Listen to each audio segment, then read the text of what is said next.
ರಾಘವೇಂದ್ರ ಸ್ವಾಮಿಗಳ ಮುಂದೆ ಬಂದು ಸೇವೆ ಮಾಡುವ ಭಕ್ತರ ಮನಸ್ಸಿನಲ್ಲಿ ಶತ್ರು ಬಾಧೆ ಪರಿಹಾರ ಆಗಬೇಕು, ನಾನಾ ತರಹ ತಮ್ಮನ್ನು ಕಾಡುವ ದುರಿತಗಳು ಭಯಗಳು ಪರಿಹಾರ ಆಗಬೇಕು ಅಂತ ಸೇವೆ ಮಾಡುವ ಭಕ್ತರಿರ್ತಾರೆ.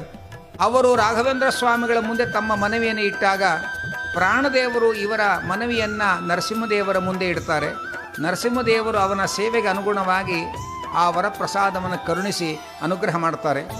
ಮತ್ತೆ ಕೆಲವರು ಕಳೆದುಕೊಂಡ ಸಾಮ್ರಾಜ್ಯವನ್ನು ಮತ್ತೆ ಪಡೆಯಬೇಕು, ಕಳೆದುಕೊಂಡ ಅಧಿಕಾರವನ್ನು ಮತ್ತೆ ಪಡೆಯಬೇಕು, ಕಳೆದುಕೊಂಡ ತನ್ನ ಸಂಪತ್ತನ್ನು ಮತ್ತೆ ಪಡೆಯಬೇಕು ಅನ್ನುವ ಆಕಾಂಕ್ಷೆಯಿಂದ ಬಂದಿರುತ್ತಾರೆ. ಅವರ ಮನವಿಯನ್ನು ಪ್ರಾಣದೇವರು ರಾಮದೇವರ ಮುಂದಿಡ್ತಾರೆ.